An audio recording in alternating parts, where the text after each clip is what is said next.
नमस्कार दोस्तों। Modern history के सीरीज़ में यह हमारा 25वां लेक्चर है और 6-7 लेक्चर और आएगा और साथ में मॉडर्न हिस्ट्री अब लगभग कंप्लीट हो जाएगा। आज हम लोग देखेंगे नेहरू रिपोर्ट जो 1928 में आता है और लाहौर सेशन जो 1929 का सेशन है, और यह दोनों एग्ज़ाम के दृष्टिकोण से देखेंगे तो बहुत इंपॉर्टेंट है। दोनों छोटे छोटे टॉपिक हैं लेकिन एग्ज़ाम में फ्रीक्वेंटली क्वेश्चन इससे पूछे जाते हैं। यहाँ तक कि लाहौर सेशन की अगर हम बात करें तो 67 का जो एग्ज़ाम हुआ है जो कैंसिल हो गया, इसमें भी इस टॉपिक से क्वेश्चन बना हुआ है और हमेशा हर एग्ज़ाम में इस टॉपिक से क्वेश्चन बनता है। तो चलिए हम इस टॉपिक को थोड़ा सा देखते हैं, इसमें क्या क्या हमारे लिए इम्पोर्टेंट हो सकता है। देखिए, सबसे पहले हम देखेंगे कि नेहरू रिपोर्ट में हम 3 चीज़ देखेंगे डिटेल में। पहले तो हम देखेंगे कि यह रिपोर्ट जब आ रहा है तो रिपोर्ट आने के पहले परिस्थिति क्या है, मतलब वो कौन सा कंडीशन जिम्मेदार है, यह रिपोर्ट क्यों लाना पड़ा, सबसे पहले तो ये ज़रूरी है। उसके बाद हम देखेंगे रिपोर्ट का जो मुख्य पॉइंट है, जो मुख्य बिंदु क्या है उसका, रिपोर्ट में क्या ऐसा कहा गया कि हमारे लिए इम्पोर्टेंट है। और तीसरा, हम रिपोर्ट जब आया तो कुछ लोग इसके सहमत थे, कुछ लोग इसके असहमत थे। इंडियन नेशनल कांग्रेस का क्या रुख था, मुस्लिम लीग का क्या रुख था, और उस समय हम देखेंगे कि हिंदू महासभा बन गया है, सिख समुदाय बन गया है, तो और जितने लोग थे उन लोगों का क्या अपना अपना व्यू है। मतलब एक टोटल हम कहेंगे इस रिपोर्ट का हम समीक्षा करेंगे, ठीक है। तो यही 3 टॉपिक पे हम बात करेंगे। तीनों टॉपिक पे बात करने से पहले सबसे पहले हम देखेंगे नेहरू रिपोर्ट आता है 1928 में, आखिर इस रिपोर्ट की ज़रूरत क्यों पड़ी। हमने पिछला वीडियो में पढ़ा था साइमन कमीशन। साइमन कमीशन 1927 में बनता है इंग्लैंड में, और भारत में अगर हम साइमन कमीशन की बात करें तो फरवरी 1928 में आता है। इसको आने के पहले कहा गया था 1919 के एक्ट में कि 10 साल के बाद हम रिव्यू करेंगे कि हम जो रिफॉर्म किए हैं उसका कितना धरातल पे, मतलब ज़मीन पे कितना विकास हो रहा है या उसका असर कितना पड़ा, उसका रिव्यू करने के लिए एक एक्ट मतलब 10 साल के बाद हम उसको रिव्यू करेंगे। तो रिव्यू कैसे होगा, कोई ना कोई कमीशन बना के। तो 1919 के एक्ट के तहत जो ये रूल था, इसी के तहत आया था साइमन कमीशन 1928 में। हालांकि इसको बनना था 1929 में, लेकिन वहाँ पे चुनाव था, तो चुनाव के टाइम में आप देखते हैं बहुत सारी चीज़ें पहले हो जाती हैं, तो यह बन गया 1927 में, ठीक है। तो यही सब कंडीशन था इसके पीछे। ये तो साइमन कमीशन का बात हो गया। लेकिन अब आपको लग रहा होगा कि मैं साइमन कमीशन की बात क्यों कर रहा हूँ। साइमन कमीशन जब भारत आता है, वह अपना रिपोर्ट जब देता है तो भारतीय उसमें विरोध करते हैं। उसी टाइम 1928 की बात है, एक भारत सचिव है, सेक्रेटरी ऑफ स्टेट है भारत का, उनका नाम है लॉर्ड बर्केनहेड।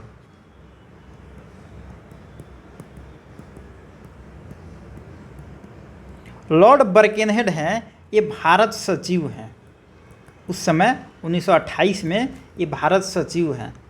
और यह जब देखते हैं कि जब भारत के लोग साइमन कमीशन का विरोध कर रहा है, तो यह एक तंज करते हैं भारतीय पे, एक चुनौती देते हैं कि आप ही लोग क्यों नहीं सब लोग मिलके एक चुनाव का मसौदा, मतलब चुनाव नहीं, एक मतलब संविधान का मसौदा तैयार कर रहे हैं, एक ड्राफ्ट बनाइए जिसमें हम हो सकता है कि आने वाले दिनों में विचार करेंगे। मतलब यह लॉर्ड बर्केनहेड जो हैं, यह ये सोचते हैं कि हमारा जो कमीशन है उस पर तो भारतीय ट्रस्ट कर नहीं रहे हैं, विरोध कर रहे हैं, तो वह एक तंज करते हैं और कहते हैं कि सभी भारतीय दल एकजुट हो और आप लोग मिलके एक कॉमन एजेंडा घोषित अगर करते हैं तो सरकार उस पर विचार करेगी और संविधान बनाने में उसको मतलब मदद करेगी। यह एक तंज था, मतलब चुनौती थी भारतीयों के लिए। अब इस समय देखते हैं इंडियन नेशनल कांग्रेस ही उस समय सबसे बड़ा दल है। इंडियन नेशनल कांग्रेस में बहुत पढ़े लिखे विद्वान लोग हैं। जब बर्केनहेड यह चुनौती देते हैं तो इंडियन नेशनल कांग्रेस के लोगों ने इस चुनौती को स्वीकार किया और इन्होंने कहा कि ठीक है, आपकी जब यही मंशा है तो हम लोग सब कोई मिलके एक मतलब एक रिपोर्ट बनाएंगे, एक संविधान का एक ड्राफ्ट बनाएंगे और आपको हम पेश करेंगे। तो यही चुनौती स्वीकार करते हैं। इसमें सबसे लीड करते हैं उनका नाम है मोतीलाल नेहरू। और देखिए नेहरू रिपोर्ट को जवाहरलाल नेहरू से रिलेट मत करिएगा, ये उनके पिताजी हैं, मोतीलाल नेहरू का जिक्र हो रहा है, मोतीलाल नेहरू का जिक्र हो रहा है, वहीं इसके हेड करेंगे, इसको हेड करेंगे मोतीलाल नेहरू। और यहीं इसमें सारा मतलब अब देखते हैं मोतीलाल नेहरू कैसे कैसे आगे बढ़ते हैं। मोतीलाल नेहरू क्या करेंगे कि 29 दल हैं उस समय, छोटे छोटे बहुत सारे पार्टी हैं, एक तो सबसे बड़ा दल है इंडियन नेशनल कांग्रेस, साथ में 28 और दल हैं, टोटल 29 दल को मिला के एक कॉन्फ्रेंस करते हैं, एक नहीं बल्कि 3 कॉन्फ्रेंस करेंगे, दिल्ली में, लखनऊ में और मुंबई में, तीनों जगह कॉन्फ्रेंस करेंगे। हालांकि ये आपके लिए जानना ज़रूरी नहीं है, तीनों कॉन्फ्रेंस का जो प्रेसिडेंट बनाया जाएगा, ये बनाया जाएगा मुख्तार अहमद अंसारी को। ठीक है, देखिए यह एग्ज़ाम में पूछा नहीं जाता है, फिर भी आपके जानकारी के लिए जान जाएंगे तो सही रहेगा। 3 मीटिंग होता है, 3 मीटिंग होगा कहाँ पे, दिल्ली में, लखनऊ में, मुंबई में, और तीनों के अध्यक्ष रहेंगे MA अंसारी, मुख्तार अहमद अंसारी। लेकिन इसमें एक ड्राफ्ट, ये तीनों जब मीटिंग हो जाएगा तो तीनों मीटिंग में एक ड्राफ्ट बनाया जाएगा, और इस ड्राफ्ट के बाद एक मुंबई सेशन होगा। मुंबई सेशन में जो अध्यक्ष होंगे, यह आपके लिए ज़रूरी है, यह अध्यक्ष होंगे मोतीलाल नेहरू, और इन्हीं की अध्यक्षता में 1928 में एक ड्राफ्ट बनेगा, जिस ड्राफ्ट का नाम होगा नेहरू कमेटी, नेहरू रिपोर्ट। ठीक है, यह आपके लिए ज़रूरी है कि जब ये तीनों मीटिंग के बाद जो ड्राफ्ट बनेगा उसको फाइनल ड्राफ्टिंग किया जाएगा यहाँ पे मोतीलाल नेहरू की अध्यक्षता में मुंबई में 1928 में, जिसे कहा जाएगा नेहरू रिपोर्ट। अब इसके मेंबर कौन कौन से, ये ज़रूरी है। हालांकि मेंबर पूछा नहीं जाता है, फिर भी इसमें एक अध्यक्ष है और इसमें कुल 8 सदस्य हैं। 8 सदस्य की अगर हम बात करें, वो है तेज बहादुर सप्रू,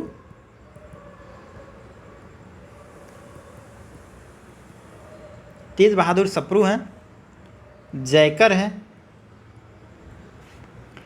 अली इमाम है, और भी बहुत लोग हैं, लेकिन नाम आपके लिए जानना ज़रूरी नहीं है। और नाम ऐसा है कि आपने पहली बार सुना होगा, तो पहली बार सुनेंगे मतलब, तो वह जानना ज़रूरी नहीं है, एग्ज़ाम में यह नहीं पूछा जाता है। ठीक है, तो अब हमने समझ लिया कि नेहरू रिपोर्ट है क्या, क्यों आया, 2 चीज़ें हो गई। अब देख लेते हैं नेहरू रिपोर्ट जब आया है तो इसका कुछ पॉइंट भी होगा, इसमें कुछ कुछ लिखा भी होगा जो हमारे लिए ज़रूरी है। नेहरू रिपोर्ट किस चीज़ को डील करेगा? नेहरू रिपोर्ट कहेगा कि हमको डोमिनियन स्टेटस चाहिए। डोमिनियन स्टेटस क्या है? इसका मतलब होता है कि शासन आप ही करिए, शासन अंग्रेज ही करें, हमको दिक्कत नहीं है, लेकिन हमारी भागीदारी को बढ़ाइए। मतलब पहले तो था कि एक क्लर्क के रूप में भारतीयों को नियुक्ति होती थी, अपॉइंटमेंट होती थी, ब्रिटिश जो गवर्नमेंट में जो नौकरी रखती थी वो एक क्लर्क के रूप में होती थी। ये कहते हैं कि आप सत्ता चलाइए, हमको दिक्कत नहीं है, लेकिन हमारी भागीदारी सुनिश्चित करिए, हम भी सत्ता चलाने में योगदान देंगे। आप भले ही ऊपर में रहिए, लेकिन हमारी भागीदारी भी कुछ हद तक होनी चाहिए, हमको भी लगे कि हम अपने लोगों के हम प्रतिनिधित्व कर रहे हैं और हमारे भी शासन चलाने में योगदान है। यही इसका मतलब होता है डोमिनियन स्टेटस। पहला मांग ये था। दूसरा मांग था, आप जो सरकार चला रहे हैं वह सरकार कहीं ना कहीं अकाउंटेबल गवर्नमेंट होना चाहिए। देखिए, सरकार को अकाउंटेबल होना चाहिए पब्लिक के प्रति। अभी देश में महंगाई बढ़ रही है, बेरोजगारी बढ़ रही है, सरकार मुंह नहीं फेर सकती है इससे। अभी आप सत्ता में हैं तो आपको इससे रूबरू होना पड़ेगा। अगर कुछ अच्छाई होता है तो उसकी जो ताली है आपको मिलेगा, लेकिन अगर कुछ गलती होती है तो उसकी भी कमियां आपको मिलेगा, इससे आप बच नहीं सकते हैं। इसके लिए आप नेहरू को जिम्मेदार नहीं ठहरा सकते हैं। आप सत्ता में, आपकी जिम्मेदारी तय होनी चाहिए। वही बात कहते हैं कि आप सरकार में हैं तो आप अकाउंटेबल गवर्नेंस हमको दीजिए। अपना मतलब आप केवल पैसा लेते हैं और व्यापार करते हैं, लंदन भेजते हैं, ऐसा नहीं होना चाहिए। आप हमारा टैक्स लेते हैं तो टैक्स के पैसे को कहाँ खर्च करते हैं, एक अकाउंटेबिलिटी तय होनी चाहिए, यह बात करते हैं। दूसरा ह्यूमन राइट की बात करते हैं। ह्यूमन राइट की बात में ये कहते हैं कि एक इन्होंने लिस्ट बनाया और लिस्ट में बहुत सारा चीज़ें लिखा गया, लगभग 19 पॉइंट लिखा गया और इसमें कहा गया कि यह तो राइट मिलना ही चाहिए कम से कम। इसमें बहुत सारा चीज़ था। इसमें था कि फ्रीडम ऑफ स्पीच की बात करते हैं, ये फ्रीडम की बात करते हैं। दूसरा इलेक्शन की बात करते हैं, इलेक्शन का राइट होना चाहिए सबको। तीसरा ये बोलते हैं यूनियन बनाने का अधिकार होना चाहिए सबको। तीसरा बात करते हैं कि संपत्ति की अधिकार होना चाहिए, सिक्योरिटी होना चाहिए, वही जो आपका फंडामेंटल राइट है उन सब का जिक्र करते हैं यहाँ पे। चौथा ये बात करेंगे धर्मनिरपेक्ष सेकुलरिज्म की बात करेंगे। और सेकुलरिज्म किसके लिए? स्टेट के लिए। ये कहेंगे उस समय कि स्टेट जो है वह सेकुलर बिहेव होना चाहिए। स्टेट का मतलब जाति धर्म संप्रदाय से स्टेट को नहीं बांटा जा सकता है। सरकार एक धर्म विशेष पे काम ना करे, सरकार सेकुलर बने। जो अभी हमारा संविधान आप पढ़ेंगे तो संविधान की आत्मा यही कहता है कि जो स्टेट है, स्टेट सेकुलर होना चाहिए। जो लोग अभी बात करता है कि हिंदू हिंदू देश होना चाहिए भारत, ये तमाम जो फिजूल की बातें होती हैं इसका कोई मतलब नहीं है। हमारे कॉन्स्टिट्यूशन में भी ऐसा कुछ नहीं लिखा गया है। कॉन्स्टिट्यूशन में सेकुलर का बात किया गया है। और देखिए 1928 में भी मोतीलाल नेहरू अपने रिपोर्ट में बताते हैं कि स्टेट को सेकुलर होना चाहिए। सोचिए लगभग 95-96 साल पहले की बात है, कितना वो लोग दूरदर्शी हैं। आज हम लोग लड़ रहे हैं कि भारत को हिंदू राष्ट्र होना चाहिए और लगभग 95 साल पहले ये लोग बोल रहे हैं कि नहीं स्टेट का कोई धर्म नहीं होना चाहिए, स्टेट को सेकुलर होना चाहिए, सबके साथ बिहेव करना चाहिए समानता के साथ। मतलब कितना वो लोग दूरदर्शी हैं। और हम उसके बनिस्बत अगर हम लोग अभी सोचें तो कितना फिजूल की बातों पे अपना टाइम व्यतीत करते हैं कि हाँ भाई हिंदू राष्ट्र बनाओ, मुस्लिम राष्ट्र बनाओ, सब कितना बेतुका बयान है। यही बात था। पांचवा ये बात करते हैं सेपरेट इलेक्टोरेट की बात करते हैं। यह कहते हैं कि इसको नहीं माना जाना चाहिए, सेपरेट इलेक्टोरेट को नहीं मानते हैं। जो 1909 के एक्ट में आया था, मॉडर्न एक्ट में, ये कहते हैं ऐसा कोई बात नहीं होना चाहिए। आप सबको हर जगह लड़ने का और जीतने का अधिकार, कोई व्यक्ति कहीं से लड़ सकता है। ये आप नहीं कहेंगे कि इस समुदाय का व्यक्ति ही यहाँ से चुनाव लड़ेगा और उसी समुदाय का आदमी वोट डालेगा।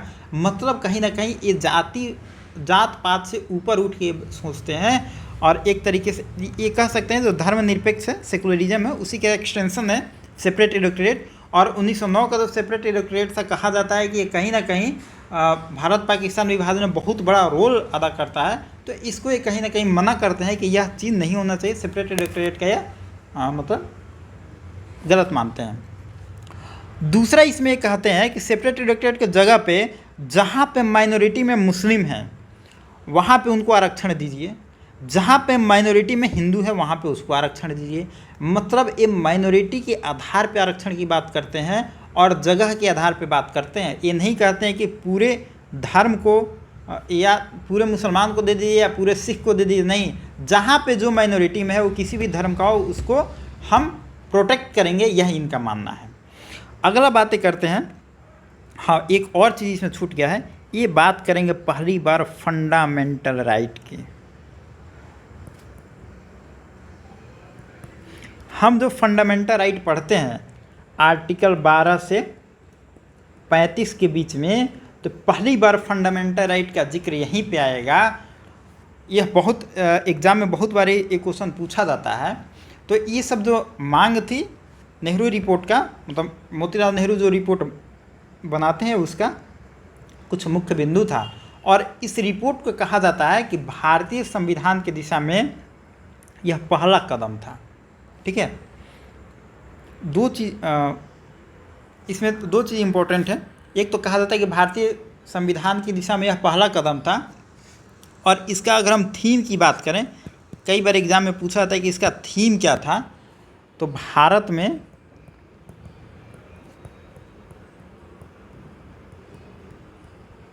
संवैधानिक व्यवस्था कायम करना। ठीक है, ये सब थोड़ा सा एक दो पॉइंट देखिए, यही सब एग्जाम में आता है। थीम क्या था, चाहे भारत के संविधान निर्माण का पहला कदम कहाँ पे दिखता है हमको, तो यही सब फैक्ट पूछे जाते हैं एग्जाम में, आप याद रखेंगे। अब रिपोर्ट जब बना तो रिपोर्ट बनेगा तो कुछ लोग इससे नाराज़ होगा, कुछ लोग खुश होगा। तो अब ये भी देख लेते हैं कौन कौन नाराज़ होता है। रिपोर्ट बनेगा तो इसमें सबसे पहले नाराज़ होंगे जिन्ना। और जिन्ना के बारे में हमने आपको बताया था कि जिन्ना का 2 फेज़ आपको देखने का मिलेगा।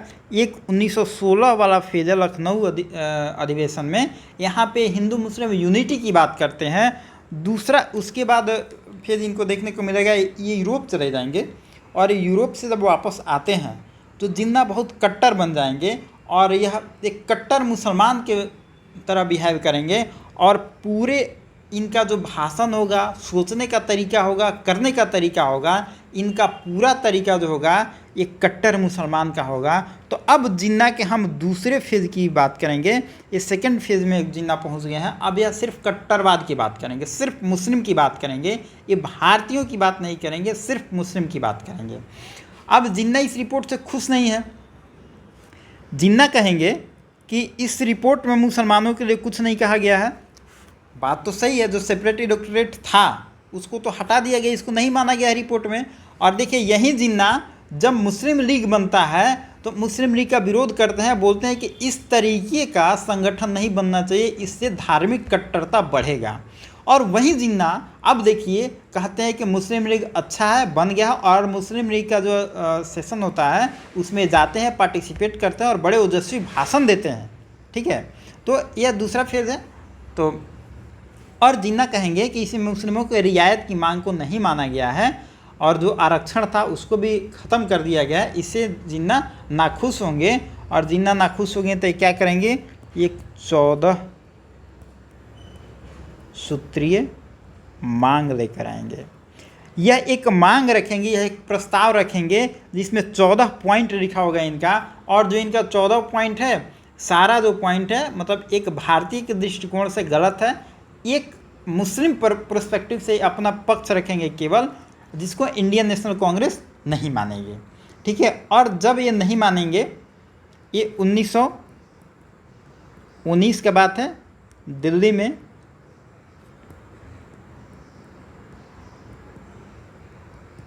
मुस्लिम लीग का जो अधिवेशन होगा उसी में यह एक 14 सूत्रीय मांग लेके आएंगे। इसको मुस्लिम लीग में इसको एक्सेप्ट किया जाएगा, लेकिन इंडियन नेशनल कांग्रेस इसको मना कर देगी। इंडियन नेशनल कांग्रेस इसको नहीं मानेगी। अब जब इंडियन नेशनल कांग्रेस इसको नहीं मानेगी तो देखेंगे इसके बाद जिन्ना तो कट्टर हो ही चुके हैं और इस मांग के बाद धीरे धीरे और कट्टरता उनमें बढ़ती जाएगी। ठीक है, साथ में जब नेहरू रिपोर्ट बनेगा तो इंडियन नेशनल कांग्रेस में कुछ लोग इसमें सहमत होंगे, कुछ लोग इसमें भी असहमत होंगे। एक है हिंदू महासभा, उस समय हिंदू महासभा बन गया है, मुस्लिम लीग और सिख समुदाय, ये जो सभी लोग हैं ये असहमत हैं।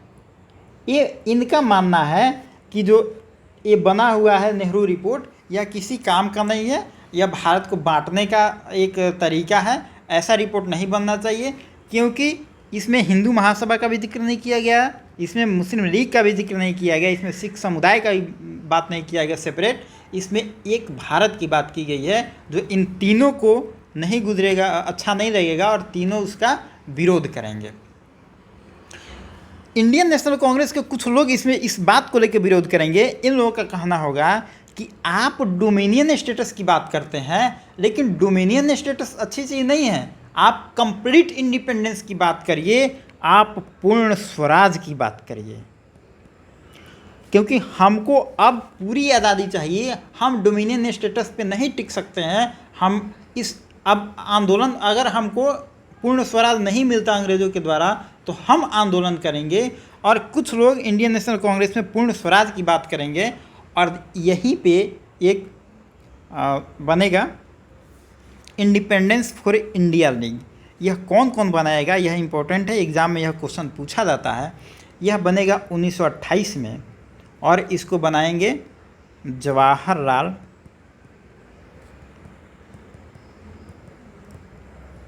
नेहरू और इनके साथ में रहेंगे सुभाष चंद्र बोस।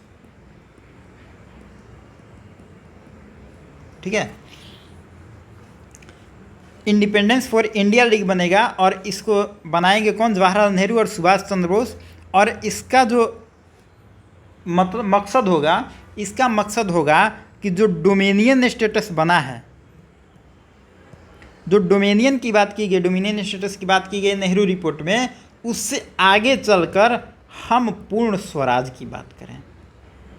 हम डोमिनियन स्टेटस से आगे चल के हम कंप्लीट इंडिपेंडेंस की बात करें, और यही इसका मकसद होगा। आपसे एग्जाम में कई बार यह पूछा गया है कि इंडिपेंडेंस फॉर इंडिया लीग कब बना है? यह बना 28 में। इसको बनाने में कौन कौन शामिल थे? तो जवाहरलाल नेहरू और सुभाष चंद्र बोस। इसका मकसद क्या था कि नेहरू रिपोर्ट में जो डोमिनियन स्टेटस की बात की गई है, उससे आगे चल के हम कंप्लीट इंडिपेंडेंस की बात करेंगे। ठीक है, अब देखिए इसमें कहा गया, एक होता है यहाँ पे मद्रास अधिवेशन, उसी टाइम में होगा, मद्रास सेशन होगा, उसमें इंडियन नेशनल कांग्रेस कहेगा और साथ में इंडिपेंडेंस फॉर इंडिया लीग, दोनों का स्टेटमेंट यही होगा। 1 साल के अंदर, 1 साल के अंदर अगर सरकार डोमिनियन स्टेटस को नहीं मानती है तो हम मतलब इसमें कहा गया कि 1 साल के भीतर डोमिनियन स्टेटस मांग को नहीं मानती है तो फिर आगे हम पूर्ण स्वराज का लक्ष्य घोषित करेंगे और इसके लिए हम जन आंदोलन करेंगे। ठीक है, जन आंदोलन करेंगे।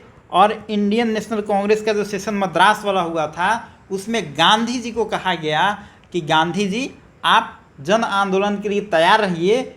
अगर अंग्रेज नहीं मानते हैं, 1 साल के अंदर डोमिनियन स्टेटस को नहीं मानते हैं, तो हम पूर्ण स्वराज के लिए जन आंदोलन करेंगे। ठीक है, अब देखिए आपको अब समझ में आएगा कि नेहरू रिपोर्ट के बाद 1 साल के बाद लाहौर सेशन का क्या महत्व होता है। अब देखिए 1928 में 1 साल का इनको अल्टीमेटम दिया जाता है कि आप डोमिनियन स्टेटस को मान लीजिए, नहीं मानिएगा तो हम क्या करेंगे, 1 साल के बाद हम कंप्लीट इंडिपेंडेंस की बात करेंगे और उसके बाद हम जन आंदोलन करेंगे। देखिए हम आपको यही समझाना चाह रहे थे कि 28 के बाद 1 साल अल्टीमेटम दिया गया, 1 साल तक आप नहीं मानिएगा तो हम कंप्लीट इंडिपेंडेंस की बात करेंगे और फिर जन आंदोलन करेंगे आपके लिए। अब 28 के बाद अंग्रेज़ों ने कुछ नहीं किया, 1 साल तो बीत गया, तो पूरा 1 साल तक वेट किया गया। और वहीं जब 1 साल जब पूरा होता है 31 दिसंबर 1929 जब होगा, तो इस समय कांग्रेस के प्रेसिडेंट कौन है? जवाहरलाल नेहरू। ये जवाहरलाल नेहरू कहेंगे कि हमने जो 28 में आपको अल्टीमेटम दिया था वह तो पूरा हो गया और आपने कंप्लीट जो डोमिनियन स्टेटस था उस पर कुछ बात किया नहीं, तो हम जो आपको अल्टीमेटम दिए थे उसके जगह पे हम अब घोषणा करते हैं कि हम आज से पूर्ण स्वराज के लक्ष्य को लेके रहेंगे। और यही रीज़न था कि आप पढ़ते हैं कि 31 दिसंबर 1929 को जवाहरलाल नेहरू ने रावी नदी के तट पे पूर्ण स्वराज की घोषणा की। देखिए यही इसके पीछे का पृष्ठभूमि है। हर जगह किताब में आपको मिलेगा कि लाहौर सेशन में जवाहरलाल नेहरू ने 31 दिसंबर 1929 को झंडा फहराया रावी नदी के तट पे। लेकिन उसके पीछे की पृष्ठभूमि क्या है ये जानना जरूरी है कि अल्टीमेटम पूरा हो चुका था तो नेहरू ने यहाँ पे पूर्ण स्वराज की घोषणा की। और इसमें 3 चीज़ करते हैं नेहरू। जो लाहौर अधिवेशन होगा 1929 का लाहौर अधिवेशन होगा, उसमें नेहरू जी 3 बातें इसमें बोलेंगे। 3 इनका लक्ष्य रहेगा। पहला लक्ष्य रहेगा पूर्ण स्वराज, दूसरा इनका लक्ष्य रहेगा विदेश नीति। हमारा जो फॉरेन पॉलिसी है यह किसी के दबाव में नहीं रहेगा। फॉरेन पॉलिसी भारतीयों के द्वारा बनाया जाएगा और भारतीय उसको मतलब अपने हिसाब से उसको नियंत्रण करेंगे। और तीसरा ये बात करते हैं जन आंदोलन करने की बात करते हैं। जन आंदोलन की बात गांधी को बोलते हैं कि गांधी जी मतलब इस सेशन में लाहौर सेशन में गांधी जी से बोला जाएगा, गांधी जी से आग्रह किया जाएगा कि गांधी जी आप तैयार रहिए और जन आंदोलन की दिशा में आगे बढ़िए, लीड करिए, लोगों को तैयार करिए। देखिए एग्जाम में यह पूछा जाता है कि 1929 का जो लाहौर सेशन हुआ था उसमें कौन कौन से पॉइंट इम्पोर्टेंट था। तो ये पूर्ण स्वराज था, विदेश नीति का जिक्र था, और जन आंदोलन गांधी को आग्रह किया गया था कि आप जन आंदोलन करिए।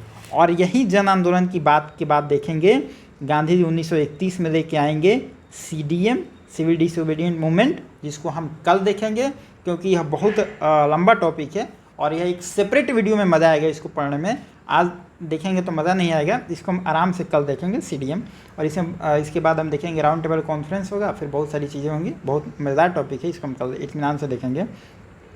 देखिए अब पूर्ण स्वराज की जब बात करेंगे नेहरू, तो ये फिर अल्टीमेटम देंगे, कहेंगे देखिए आपको 1 साल तक हमने बोला था, आपने नहीं किया, आप 26 जनवरी तक कंप्लीट इंडिपेंडेंस पे ध्यान दीजिए और इसके बारे में कुछ सोचिए, बात करिए। अगर आप कुछ नहीं करेंगे तो 26 जनवरी को हम अपना स्वतंत्रता दिवस मनाएंगे।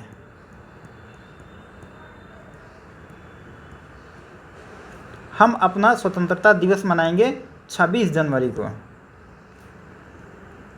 ठीक है। और देखिए यह जो दिन है 26 जनवरी, यह इतना इम्पोर्टेंट है।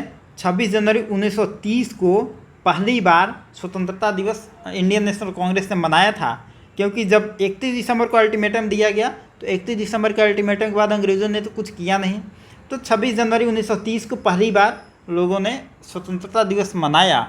इसीलिए आप देखेंगे कि जब संविधान हमारा बना तो हुआ कि संविधान को लागू किस दिन किया जाए, तो वह दिन चुना गया 26 जनवरी का दिन। अब आपको देखिए इतिहास में दिन का बहुत इम्पोर्टेंस है। यह एग्ज़ाम में UPSC में एक बार क्वेश्चन पूछा गया है कि संविधान 26 जनवरी को ही क्यों लागू किया गया था, आखिर 26 जनवरी का इम्पोर्टेंस क्या था। तो 26 जनवरी का इम्पोर्टेंस ये था कि जब 31 दिसंबर 1929 को जवाहरलाल नेहरू ने कंप्लीट इंडिपेंडेंस की घोषणा करते हैं तो बताते हैं कि अगर आप 26 जनवरी तक हमारी मांग को मान लीजिएगा, 1 महीना का टाइम देते हैं और कहते हैं अगर आप मान लीजिएगा तब तो ठीक है, अगर आप नहीं माने तो हम 26 जनवरी को अपनी स्वतंत्रता दिवस मनाएंगे।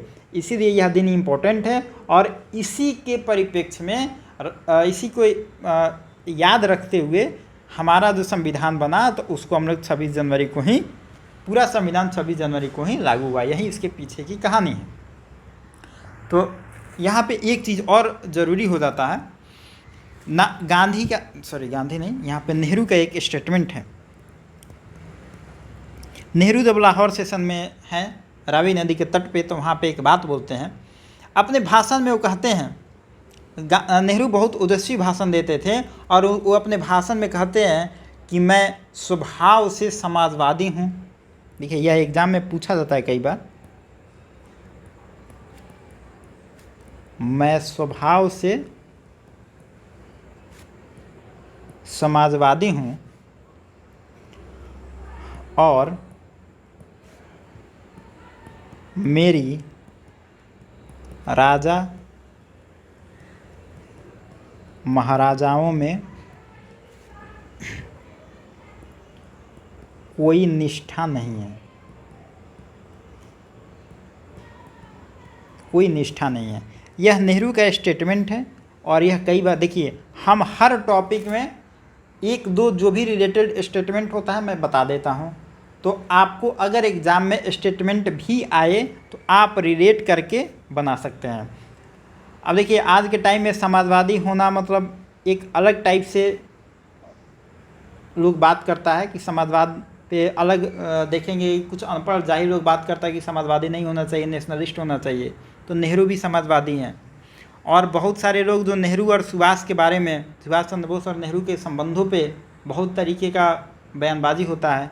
तो मेरा यही कहना है कि इन दोनों के बीच में इतने प्रगाढ़ रिलेशन था, इतना बढ़िया संबंध था दोनों का, कि अगर इन दोनों का आप लेटर पढ़ेंगे तो आपको लगेगा कि वाकई जो भी व्हाट्सएप यूनिवर्सिटी पे जो ज्ञान छपता है बहुत गलत है। एक 1936 का एक लेटर मैं पढ़ रहा था, सुभाष चंद्र बोस लिखते हैं नेहरू को, सुभाष चंद्र बोस नेहरू को लेटर लिखते हैं, उसमें ये कहते हैं कि कुछ बुक्स की बात करते हैं कि हमने अभी 5-6 बुक जो नए मार्केट में आए हैं, उस समय आया था नया नया मार्केट में बुक, तो सुभाष कहते हैं कि अगर आपके पास इनमें से कोई बुक हो तो हमें भिजवा दीजिएगा, साथ में इनके अलावा कोई और बुक भी आपके पास हो तो वो भेज सकते हैं। तो देखिए उनके बीच में संवाद क्या होता था कि हम ये बुक पढ़ रहे हैं, इसमें ये चीज़ अच्छाई है, आप कोई और बुक पढ़ रहे हैं तो वो भेजिए।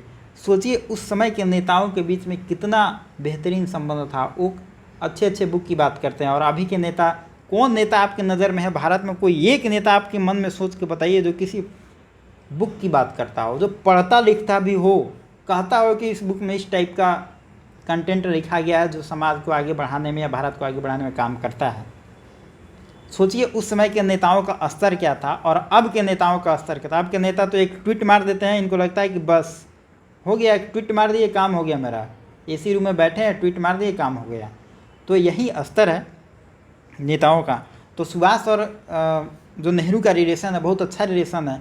एक बार जब यूरोप से नेहरू जी लौट के आते हैं, कभी आपको टाइम मिलेगा तो इन लोगों का लेटर पढ़िएगा, आर्काइव में अगर आप जाइएगा तो बहुत सारा इनका लेटर मिलेगा, आपको पढ़ के बहुत अजीब लगेगा कि अभी जो र्यूमर फैलाया जाता है उससे कितना ये लोग अलग थे।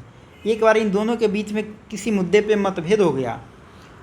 जब नेहरू जी यूरोप से लौटते हैं तो लखनऊ में जाते हैं किसी भाषण में, अब भाषण दे रहे होते हैं किसी सभा में, तो वहीं पे सुभाष चंद्र बोस इनसे मिलने जाते हैं और सुभाष चंद्र बोस नेहरू से बोलते हैं कि नेहरू जी आप हमसे किसी बात को लेकर नाराज़ हैं, सीधे पूछते हो। नेहरू बोलते हैं कि देखिए हम लोगों में इस टॉपिक पे मतभेद है और हम दोनों को इसके लिए बापू से मिलना होगा और बापू से हमें राय लेनी होगी कि इस पर हमें क्या करना चाहिए। देखिए दोनों का कितना सामंजस्य बढ़िया है। आपको कभी भी फुर्सत मिले तो आर्काइव में जाइए, इन लोगों का लेटर पड़ा हुआ है, लेटर निकाल के अगर आप पढ़ेंगे तो आपको बड़ा मज़ा आएगा। आपको लगेगा कि अभी बहुत झूठ फैलाया जाता है। और आपसे एक रिक्वेस्ट है कि कभी भी व्हाट्सएप का जो भी आता है उसमें नीचे एक चीज़ लिखा होता है, इसको ज़्यादा से ज़्यादा शेयर करें, उसको एकदम मत शेयर करिए, क्योंकि वो जितना होता है सब फॉल्स होता है। ठीक है, अभी आएगा नेहरू का जिक्र आएगा, फिर सुभाष चंद्र बोस का जिक्र आएगा आगे, तो बहुत सारी चीज़ें उसमें होगी, हम लोग इसमें देखेंगे। और बहुत सारा फैक्ट होगा, भगत सिंह का जिक्र आएगा, गांधी का जिक्र आएगा, तो बहुत सारे फैक्ट को हम समझाने की कोशिश करेंगे। देखिए हिस्ट्री का जो बुक है ना, जो रूमर फैलाया जाता है लोगों के द्वारा, ये मॉडर्न हिस्ट्री का फैक्ट को ज़्यादा रूमर फैलाया जाता है, क्योंकि लोगों को पता है आप भगत सिंह को पढ़ नहीं सकते हैं, आप सुभाष चंद्र बोस को पढ़ नहीं सकते हैं, आप नेहरू को पढ़ नहीं सकते हैं, तो आपके लिए क्या किया जाए, एक रूमर फैला दिया जाए कि आप उसमें उलझे रहिए। एक 200-300 शब्दों में कुछ ट्वीट मतलब व्हाट्सएप का मैसेज कर दिया जाता है, नेहरू ने ये कहा, सुभाष चंद्र बोस ने ये कहा। उनको पता है आप बुक पढ़ने वाला है नहीं, मैं आपकी बात नहीं कर रहा हूँ, मतलब पब्लिक की बात कर रहा हूँ। और पब्लिक बुक पढ़ेगी नहीं तो जो सामने अवेलेबल है लगेगा कि हाँ यही सही है ना। तो ऐसा चीज़ नहीं है, आप हिस्ट्री पढ़िए। और जो लोग ये दावा करते हैं, चाहे बोलते हैं कि हिस्ट्री को गलत लिखा गया, तो आप उनसे पलट के पूछिए, भाई तुमने जीवन में कितना हिस्ट्री का बुक पढ़ा है? हिस्ट्री को गलत नहीं लिखा गया है। अब गलत बुक आप पढ़ लीजिएगा, व्हाट्सएप पढ़ के आप कहिएगा हिस्ट्री गलत लिखा गया, ये बात सही नहीं है। कोई भी आप अपने नज़र में देखिए, कोई भी हिस्ट्री का प्रोफेसर पढ़ा हुआ, जो भी हिस्ट्री पढ़ा हुआ हो, वो आज तक आपसे बोला है क्या कि हिस्ट्री गलत लिखा गया है? कभी नहीं बोल सकता है। ये वही लोग बोलेंगे जो प्राइवेट सेक्टर में जॉब करते हैं। प्राइवेट सेक्टर में जॉब करते हैं, करते क्या हैं, इंजीनियरिंग किए हैं, मेडिकल किए हैं, इनको हिस्ट्री से पाला पड़ा नहीं। दूसरा वो लोग हैं जो मतलब जो लोग भी हिस्ट्री नहीं पढ़ा है वही कहता है कि हिस्ट्री गलत लिखा गया। जो लोग ऐसा दावा करें आपके सामने कि हिस्ट्री को गलत लिखा गया है, उनसे पलट के आप पूछ लीजिए कि भाई तुमने हिस्ट्री का कितना बुक पढ़ा है, बता दो। मैं चैलेंज करके कहता हूँ आपसे, एक भी बुक नहीं पढ़ा होगा। अब मैंने ये 10 लोगों पर ये रिसर्च किया है, 10 लोगों से ज़्यादा जो लोग बोलता है उससे मैंने पूछा था, भाई कब हिस्ट्री पढ़ लियो, कौन बुक पढ़ा जो तुमको बड़ा अच्छा लगा? वो 2 बुक का नाम तक नहीं रख पाता है और वो व्यक्ति बोलता है हिस्ट्री गलत लिखा गया है। अब मैं आपसे बोलूँ कि फ्रेंच लैंग्वेज गलत है, अरे मुझे फ्रेंच का कोई अता पता ही नहीं है। तो ये सब चीज़ें गलत हैं। थोड़ा सा अगर आपसे ये सब कोई बात करे तो आप फैक्ट से उनको करेक्ट करिए, क्योंकि आप नहीं बोलिएगा ना तो मूर्खों की संख्या धीरे धीरे बढ़ेगी और ये भी एक होता है, समाज में जब पढ़े लिखे लोग बोलना बंद कर देते हैं तो मूर्खों की संख्या ऑलरेडी बढ़ जाती है, और अभी के टाइम में मूर्खों की संख्या बहुत बढ़ गई है। तो आप जहाँ भी भक्त मिले या इस टाइप का जो भी गलत नॉनसेंस टाइप बात करें उनको करेक्ट करिए, डांटिए और समझाइए, ये आपका दायित्व है। पढ़ें तो आपका दायित्व बनता है, लेकिन ज़्यादा डिबेट डिस्कशन मत करिए, अभी एग्ज़ाम का टाइम है, चुपचाप पढ़िए। लेकिन फिर भी थोड़ा सा ये व्हाट्सएप वाला जो नॉलेज है उससे बाहर रखिए, क्योंकि देखिए ये जो टॉपिक है ना मॉडर्न हिस्ट्री का, बहुत सेंसिटिव टॉपिक है। कई बार स्टूडेंट भी कोई कमेंट करता है, जैसे मैंने मॉडरेट को पढ़ाया था तो एक स्टूडेंट का कमेंट आया था कि सर आप मॉडरेट को पढ़ा रहे हैं, मॉडरेट की इतनी तारीफ़ क्यों कर रहे हैं। मतलब उसके नज़र में था कि एक्सट्रीमिस्ट ही सब किए हैं।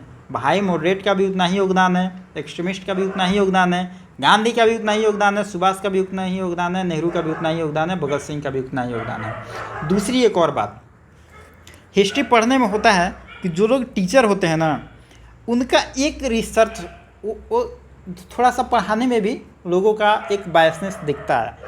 अब कुछ लोग सुभाष चंद्र बोस पे किया है रिसर्च, ठीक है, अब उनका रिसर्च पेपर पीएचडी जो भी है हायर एजुकेशन सुभाष चंद्र बोस पे हुआ है।